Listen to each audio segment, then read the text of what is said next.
Today, I'm going to be sharing my birth story from when I had my daughter 2.5 years ago. I actually started out in a birth center and ended up finishing up in a hospital with a C-section. Along the way, I'm going to be sharing some insights into things I did the first time that I'm reconsidering and or doing differently this time. That's not to say that those are the right situations for you or the right choices for you. They're just things that I'm doing differently this time around with hopefully just a little bit more wisdom of the whole process now that I've been through it once.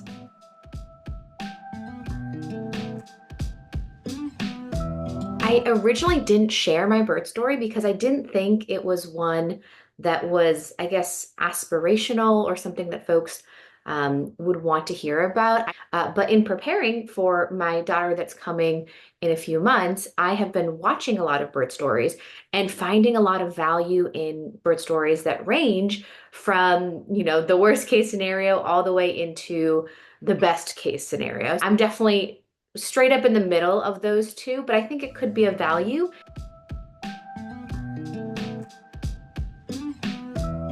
I'll start with pregnancy. During my pregnancy, I would actually say it was a relatively easy, smooth pregnancy. I had like a little bit of the kind of aches and the tiredness and stuff, but nothing too horrendous. I was still able to work all the time. Nausea was just in the first trimester and wasn't too bad. So overall, I would say I had a really smooth pregnancy. During that time, I was doing just my normal workouts. One thing that I am doing this time around is I'm going to be doing some of my normal workouts, but also some prenatal specific workouts because I do think there are certain positions and moves, and we talk about doing squats a lot, and that's great. But in the actual kind of like pushing or birthing, having your legs turned like inwards, a kind of like knock-kneed, is really helpful. And I notice I don't have a lot of flexibility that way. So this time around, I'm really looking at prioritizing prenatal specific workouts. So that is the first thing that I'm doing a little bit differently this time around. There are two things that I did have during my first pregnancy. One was we had a velamentous cord, which is basically a cord that's not fully attached to the placenta, and it's just kind of a random occurrence. It happens in, I think it's like less than 1% of people. One of the OBs described to me as like having a leaky hose. One of the concerns is that the baby might not grow as much as they're supposed to. So on one side, we're looking at a possibly small baby. I also gained 70 pounds during my pregnancy. So of course, what's the concern with 70 pounds? Having a big baby. So interestingly enough, I didn't have gestational diabetes. I was eating like I normally do, just more, and I was just really hungry, but I feel good about the choices that I was making as far as food goes, and part of me thinks from a non-medical perspective that the 70-pound weight gain was essentially my body's way of accounting for the leaky cord. Do I know that's true? No. What I do know is that my kid came out just perfect size for, her gestational age. And so it is what it is. All I'm doing differently is really trying to focus on getting enough protein because I am a vegetarian. And so trying to just be really smart about getting that in as much as I possibly can is one of the things that I am doing differently.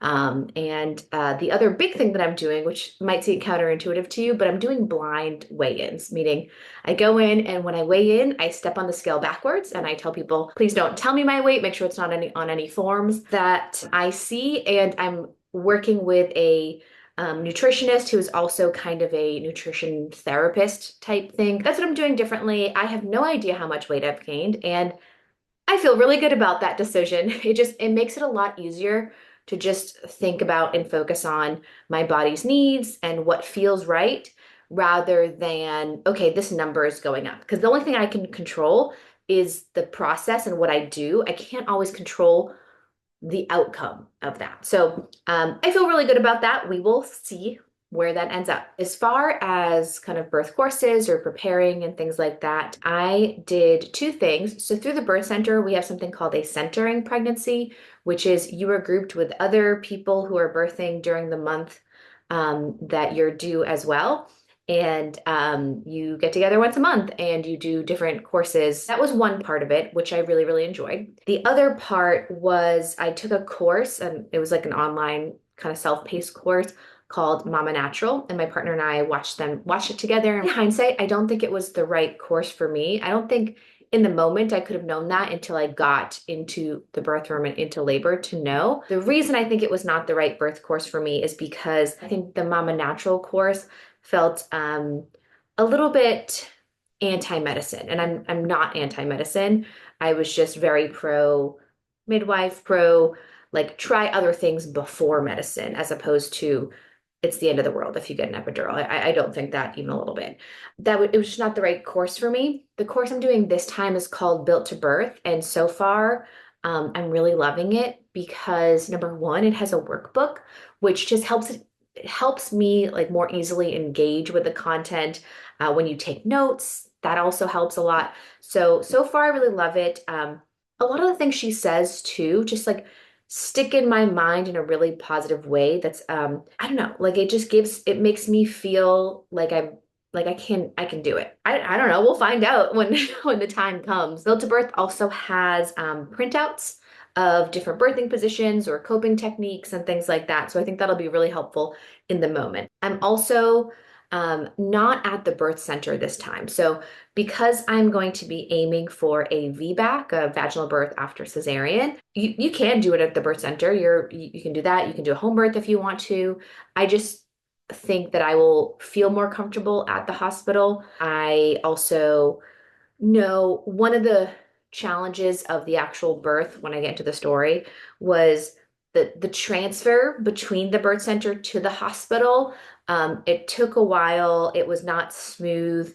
I didn't know any of the caregivers and things like that. So this time I'd rather kind of start in the hospital, try to make the environment the best that I can during that time, and just be at the hospital. And actually, I'm really lucky because I'm working with a practice that is midwives who work out of the hospital. So that's really cool. In addition to my Built to Birth class, I've also just been reading a lot of books.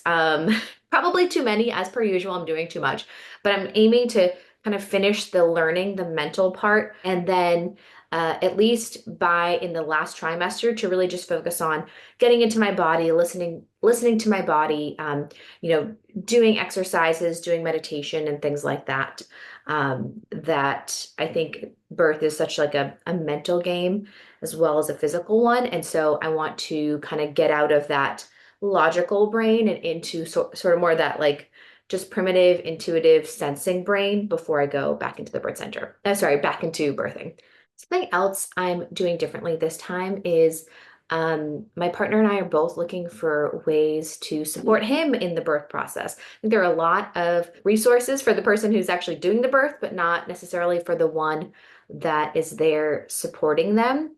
And I think he needs it. One resource that has been helpful is we're reading a book about the Bradley method. There was also an emphasis on your partner. They call it husband-led coaching, but also they say it really just works for like who is your closest support system that's going to be there.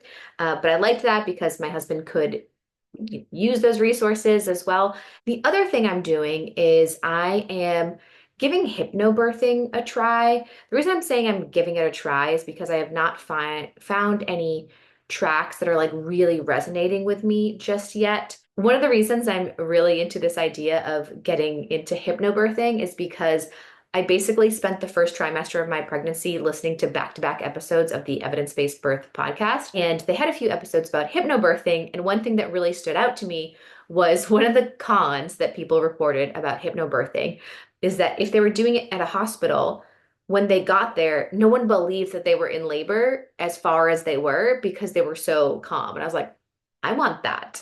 So I just got to find the right one. So please, if you have some recommendations for some really good hypnobirthing apps or low cost courses, put them in the chat. I would love to take a look at those.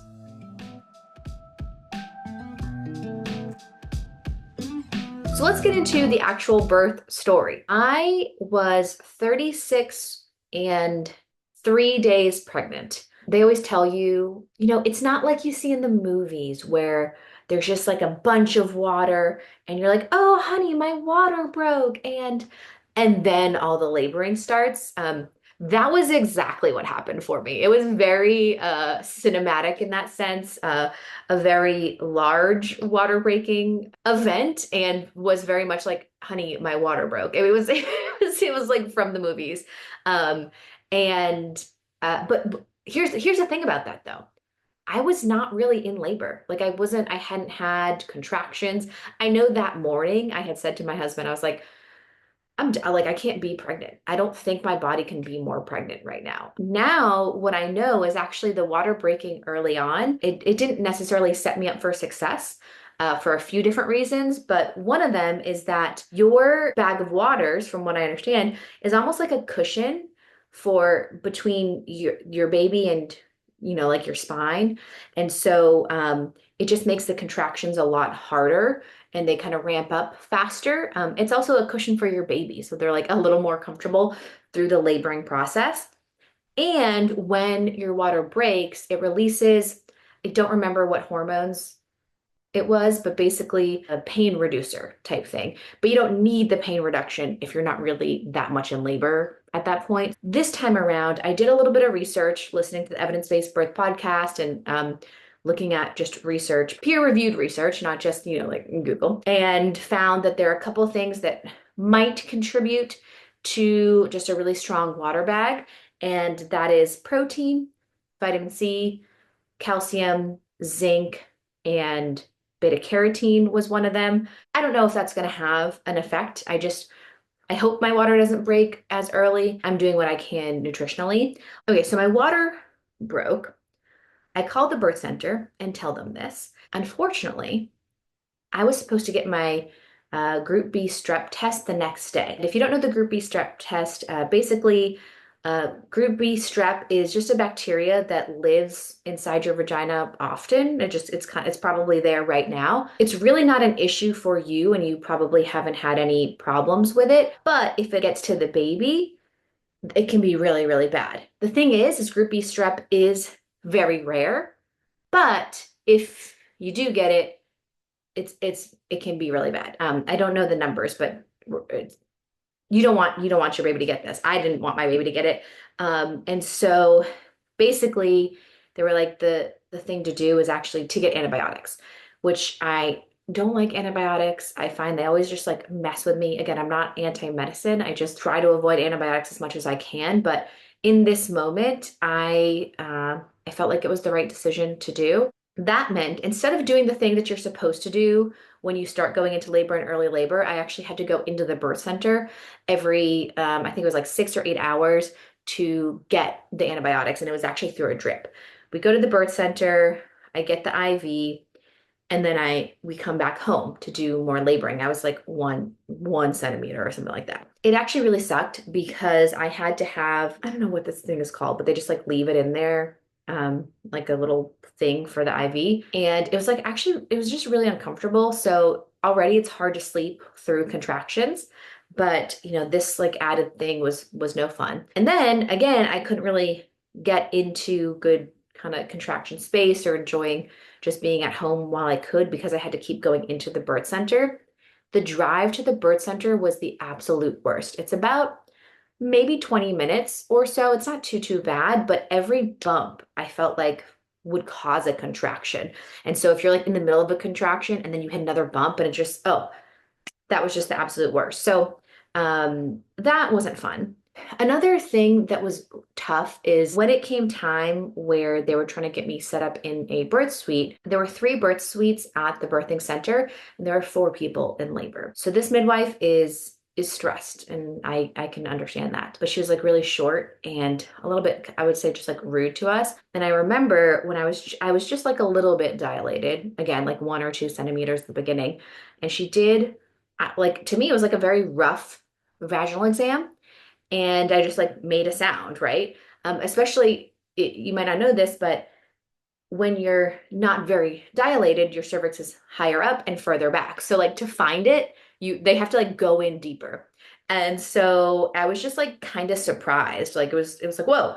And I made a sound, like a uncomfortable sound. And she's like, "Oh, honey, Like you're going to be feeling a lot more pressure than that soon. And I didn't like that. I didn't like that. I think in any other situation, I'm the type of person that it's like, your opinion of me is none of my business. Or if I feel like it's something that like needs to be addressed, I'm about to say it, right? I'll just like confront it. I'm pretty direct like that. But in this particular situation, it just felt like I'm doing this thing for the first time, and this person of like kind of authority or more knowing just told me I can't. Like I'm already not prepared to do it. The other thing is that when we went there, we didn't bring our whole, hospital bag or whatnot because we didn't think we were going to be there for a while. And so she was like, okay, well, because you're early, when your water breaks early, the risk of infection goes up. So even though I'm on antibiotics, but they you usually will just like try to wait for labors, just kind of like let it progress. But in this case, they wanted to kind of get things going. So she was like, okay, just get your breast pump out and start pumping, which is supposed to help kick things up. Y'all, this was almost a month before my due date. I didn't think I was going to be using the breast pump until, a while after birth because they say like just try to feed as much as you can in the beginning and then later work on the pumping part. I didn't know how to use the breast pump and she was just kind of I don't know how to like use, I don't know what the words are right now, but she was just like really frustrated and very almost disappointed in us that we didn't know how to use the breast pump and that it was like not with us because again, I there was nothing that said to me like, oh yeah, bring your breast pump to the to the birth center to get these antibiotics, right? So again, it was just like little moments of just not, I don't know, it just wasn't a good experience. We go back, laboring, back and forth. We're going to the birth center a few times.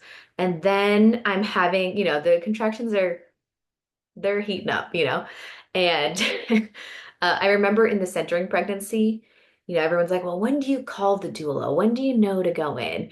And she was like, I know this is not the answer that you want to hear, but you'll know. And there was a moment where I had gone to the bathroom and I was just yelling. I was just yelling. And my husband's like, oh, now is what we call. So we call up the doula service to let them know what's happening. And we said, okay, we're going to meet you at the birth center because I was going to have to go in for my next round of antibiotics, right? I think that's another thing that we're doing differently this time. The doula that we had was just a lovely human, but I had used a rotating doula service. It was like, I don't know, they had like 15 doula, they had a lot of doulas. So you actually don't have a relationship with your doula ahead of time. Rather, you just kind of sign up for the service and like someone shows up that day. The reason we chose this service is because I didn't even start looking for doulas that late in the pregnancy, but by the time I was looking, a lot of them were already booked up. And so this was like the best way to ensure that we had someone there. And so I had never met her. And this was during a time that everyone still had to mask, right? So there's just something like you're in this vulnerable state, like half the time you're naked and, yelling and just in pain or whatnot. And I don't know that other person. I actually have never seen her full face. This time we're working with a service that I love. They're just like this whole doula service that like you have your doula, but there's also like a full community. And so you also get to know some of the other ones as well in case something happens and you need to do a backup. So I just feel really, really lucky and I'm very excited about that. And I think that's going to be like a big difference maker this time around. We get to the birth center, we meet our doula, and I get my next round of the IVs. So they couldn't get the IV to drip properly. Like I couldn't just, usually you can just like take the little thing around with you and do whatever you need. They couldn't get it to drip properly. So basically, for like 45 minutes to an hour, I had to be in this really uncomfortable, hunched over position, which is not the position that my body wanted to be in that moment. And I was just laboring like that for 45 minutes to an hour. And it was super, super uncomfortable. Again, like you learn all these moves of things you could do, and I couldn't do it. I just had to be like this. And then if I moved like a little bit and it stopped dripping, the midwife, like again, would get like really snippy about it. she's just trying to get me like the antibiotics that I need. I get that. Anyways, it was not a good situation. So after that, and when I was done with that, they're like, okay, we're gonna check you to see if you should go back home and come back. And I was like, no, no. If I'm not dilated enough to stay here right now, then I'm gonna go to the hospital because I'm not doing that car ride again. The car ride was the worst. They check me and I'm 6 centimeters. So great. I'm gonna be staying there.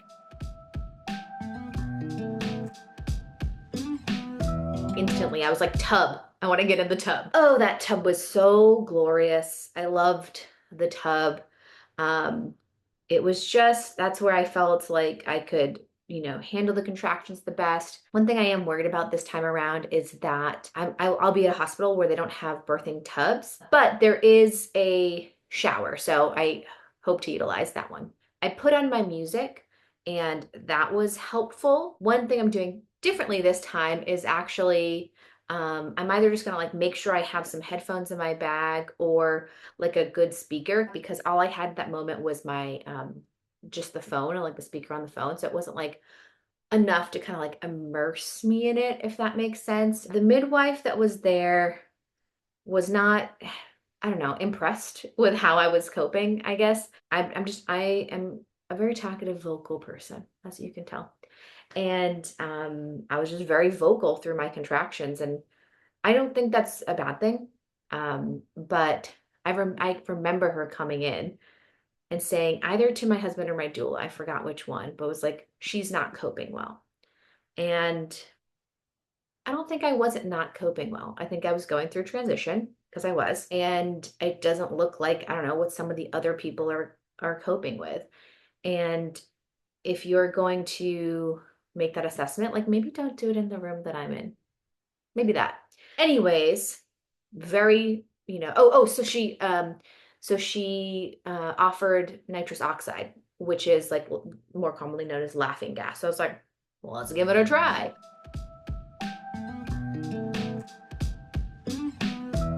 I started with the nitrous oxide and I was definitely in transition. Like I was definitely in transition at this moment. I could just tell, like in my body. I don't know if it was the transition or the nitrous oxide, but I just started to feel really loopy. I did not like the nitrous oxide. I might give it a try this next time and just assess after 2 or 3 contractions if it's like still, if it's helping me or not. But I felt really loopy in it. At this point, I started saying like something's wrong. Like I feel like something's wrong because it feels like my back is going to rip in two. I just kept saying that over and over again. And this is where my husband gets really scared. And again, he has a mask on too, so I can't see his full face, and he just has like just kind of like a worried face. So I'm seeing him worried. We don't, I'm just assessing the situation, and I feel really worried. What I didn't know is that my daughter was sunny side up, meaning her belly is up, which is, I think, is cute, sunny side up, right? It sounds cute, but it does not feel cute because basically her spine is against my spine. And remember, I have no water bag. So it's like there's no cushion there. So it was just like very, very, very, it just, it's very painful. And so it did like literally feel like my back was gonna split, right? I can't do anything differently this time, right? Like if I feel it, I can't say like I'm not gonna say things like that because that's what it feels like, right? I'm not gonna hold myself accountable to trying to be rational in this not rational moment. But I do think number one, if I can assess that like back labor thing earlier, if I had known like it feels like that because she's in back labor, that doesn't mean anything's going wrong. I think that would have helped me because I felt like something was wrong. Of course, I'm doing all the things you do during transition that they tell you you're going to do, which is I can't do this. I'm out. Like, just bring me to the hospital. Let's C-section it up, right? Like, this is all the things that, I guess this is why I wasn't perceived as coping well, but from what I understand, this is actually very common. Even I went to a VBAC class yesterday, and the teacher, who was fantastic, had also had her VBAC, and on the second birth that she had said the very same thing, So, and she's this doula who has 6 kids, who all of them, 5 of them were essentially a VBAC, right? So, anyways, I was saying all the things, and then I say the thing, which is I feel like I have to poop, which apparently means like the baby's like in a position that's like very low, and if you've never felt it before, just the closest thing that you have is that it feels like you have to poop. So I get myself out of the tub, dripping everywhere, and I go into the bathroom because I actually think I have to go to the bathroom. And instead, I just get on all fours and I start pushing. I start pushing there, but I'm like screaming, just like in the movies, right? Like the screaming thing, which apparently again is not perceived well as coping, but I think from what I know now, like also keep if like be vocal, but try to keep your voice low because it like helps with vibration, helps with like opening things. I don't know, but that is something I'm going to be doing. I'm going to try to work on keeping my voice low, and I'm going to be practicing with like ice contractions or like holding ice and just like trying to practice coping in a way that might be more beneficial, and also not guilt myself if like that's not how it's going at the moment. I do that and I start pushing, but I'm very loud about it. And remember, 4 people in labor, 3 birth rooms. The midwife comes in and was like, she's not coping well. I think we should take her to the hospital. And I remember my doula was like, "Can you check her?" Right? Because I'm pushing, like I'm there on the ground. I'm pushing on all fours. Said I had to poop, right? And the midwife was like, "Does she look like she wants to get checked?" Like in the tone. I'm not like kind of exaggerating the tone. Well, who knows what my level of perception is in the moment, but it felt mm, belittling. I don't know, whatever. She was like, "Does she look like she wants to get checked?" And my my husband at that point is already collecting all of our things. Like because I'm laughing and I shouldn't because again, like he thinks something's wrong because I'm saying something's wrong. And he's worried. He doesn't want to lose this person, right?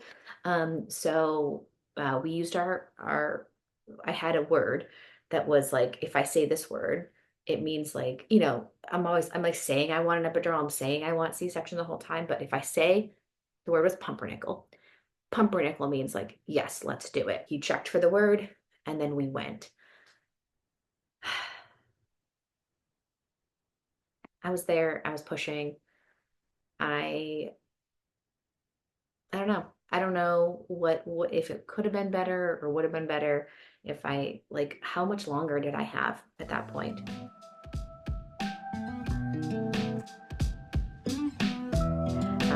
But we hop into the car. Hospital's like 5 minutes away. We're in the car and I'm driving. He's driving. Listen, I take my car safety very seriously, but in this moment, I did not because I was not sitting on the chair, y'all. I was like holding. I was up on my knees, like facing the back of the car, holding onto the headrest. That's how we drove to the hospital and having contractions that way through. And then the doula's right behind us. We go up, and it was so funny. We go in the elevator, and I come out of the elevator, and I'm screaming, right? And the lady at the front desk, it like as soon as she sees me, she leaves, and I'm pissed. I'm like, what? Where'd she go? Like, well, I'm just yelling at everyone, and then she comes back with a wheelchair. She just left because she was like, oh, this woman needs a wheelchair. That's why. That's why. So we're going to the back. I'm on the wheelchair the same way I was in the car, facing the back, holding onto these like poles on the wheelchair and being carted back there. So they put me into the just like the hospital room. Obviously, I'm like, get me this epidural ASAP, right? That's not how it works, y'all. You can't just be like, oh, epidural. Oh, okay, we're done, right? That's not, especially because I wasn't checked into the hospital. So they had to like check my forms and do this and blah, blah, blah. And I think you have to run water. I mean, IV before you do it. It's like a whole thing. So I don't know how long it took because again, like I'm in this like weird, I think I should have been pushing at that point, but I wasn't. And I don't know how long it took, but it took a while. It felt like a very long time. And then I'm just laying flat in a bed, right? Which we know is like not necessarily the best way to be laboring. And so all my like concerns and worry about whatever, they're going up because like the pain is going up. And again, I'm like, I'm dying, something's wrong, like nobody's doing anything right now because to me it looked like nobody was doing anything because I just didn't have the epidural, right? I yelled at every single person that was there. The anesthesiologist comes in and he goes to give me the epidural, but I'm like moving a lot because I'm, basically trying to push out a baby. And I heard him say to a nurse, Like he's like, I can't give it to her if she's going to be like moving like this. And I think that was like I think that's his trick. I think that was his trick because it worked really well. Because I was like, oh my, I was like, I'm not gonna move. I'm not gonna move. And I remember my doula came over and like held my hands. But I remember her head was like this, and she just like kept me like really still because like the contractions and the pushing was like it was all really close together. So he couldn't just like go in like between contractions because there wasn't a lot of space between the contractions. One thing I did learn is that for some reason, I thought like if it's after 6 centimeters or something like that, like you can't get one. That's not true. You can totally get one. So I got that. The pain stopped. Um, I apologized to every single nurse that I could. That I could for how much I had yelled at them. To them, it was like, just a day in the life, which I mean, you know, that's lovely of them. And then I took a nap because I was really, really tired. I mean, at this point, we're at like 30 hours. Woke up and then started trying to push. I'm pushing, I'm doing the things. What was really cool is it was like I could decrease the amount of epidural. So I couldn't feel anything, but I could move. Like I could willfully move my legs. Like I could get myself into all fours and things like that. I couldn't get off the bed, but I was able to move a lot. So we tried pushing in a lot of different positions. I was doing what they call purple pushing. This is what I was coached to do. So you like breathe in and then you like hold your breath and push like that. And some folks say like that's not the way you're supposed to do it. And the midwives at the practice that I'm currently at, they were like, there are some folks who can just like breathe their baby out, but the holding of the breath, it something about the diaphragm that she explained to me is really helpful. So she's like, just don't count it out. Like we can try the breathing out first, but like don't count out the purple pushing. So I'm pushing for like a really long time, y'all. I'm doing like, I don't know, which is good work. I'm doing good work, okay?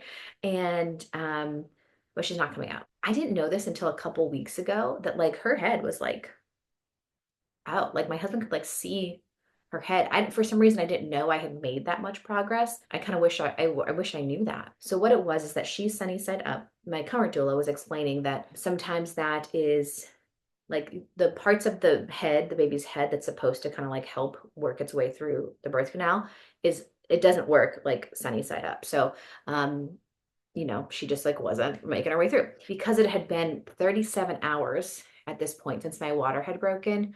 The nurse it was actually the midwife that was there, not the midwife from the birth center, just a hospitalist midwife that was there, said, I think it's time we talk about a C-section.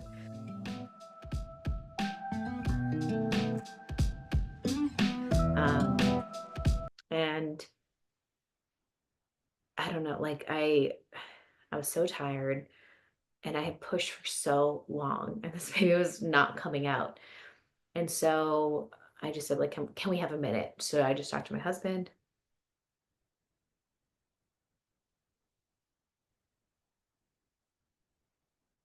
And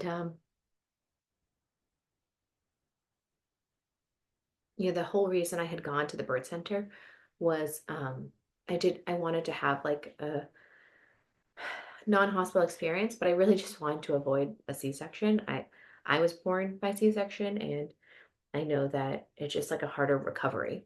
Um, and I was trying to avoid that. And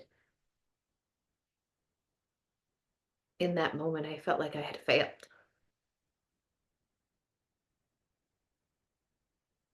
So yeah, we made the decision. It wasn't like a super rushed thing. It wasn't there. Some people call it an emergency C-section. And it wasn't an emergency C-section. It was an unplanned C-section. So we went back, we did the C-section. I did not like one bit of it because again, like I'm on these like drugs. I'm very like affected by drugs. And so I just felt like I was like shivering. I didn't get nauseous, which is great, but I just felt loopy and just like not fully there. But they did the C-section. My partner and my doula were both in the room with me. They do the procedure, and while he's doing it, this doctor was a great practitioner because honestly, I recovered really well from the C-section. But his bedside manner was to be lacking, or was lacking because he like mid um surgery, he goes, "Oh, it's a true double knot." Like he just like a kid on Christmas or something. So I guess the cord had not one, but two knots in it. And he was really excited about this. I'm so glad to have made his day. Right now, I look at it and I think it's hilarious, but in the moment, like maybe not what I wanted to hear. Anyway, so the baby is born and she's perfect. And they like put her like on me, but again, I'm just feeling like loopy and I'm laying down, so I can't hold her. So um, I didn't love that experience. But if I do end up with a C-section this time, again, I'm already checked into the hospital. I think I'll have just like a little more control of that situation if I end up there. So they picked her up and they, took her away to do all the stuff that they do with babies at the beginning, which again was like some of it was not actually what I had put in my birth preferences. But again, in that transfer from the birth center to the hospital, some of that was like kind of lost. No, it was fine. It's fine. It was not ended up being a big deal. My husband was with her and the doula was with me. And I actually don't remember much of the time period between when they were finishing the surgery and when I ended up in like some other kind of like short recovery room. But they brought her to me and she was, I like tried to breastfeed her. That didn't really work very well. So that was its own thing. She did have jaundice, and like a lot of babies do have jaundice, especially if they're a little bit on the early side. But hers was like really, really high. So she was technically she wasn't in the NICU, like away from me, but she was under NICU care. So we had like NICU nurses there. And part of it was because, or part of the theory is that it was because she was like really bruised up because I had pushed for so long. I was laboring this whole time with no water bag, right? So again, she's like getting just like hit in there. So poor little baby, but she was okay. I called her my little glowworm because she had these little Billy blankets on, these little glasses or whatnot. So she's just perfect. And it's not the experience that I wanted. And you can say the whole, well, as long as everyone is healthy. And I think there's value in being thankful for that component. And there's value in just like acknowledging that some of that sucked. Some of it really sucked. Coming up now, I'm really looking at trying to like attach to how I show up in the situation. Like that's the most important. The successful outcome is not really the outcomes, but it's like successful behaviors. Like what are the things that are going to make me feel good in this moment and what can I do? And if it's out of my control or a lot of things that are out of my control, then it's going to be out of my control. And I'm trying to just not feel super attached to that. I'm going into this next birth feeling excited.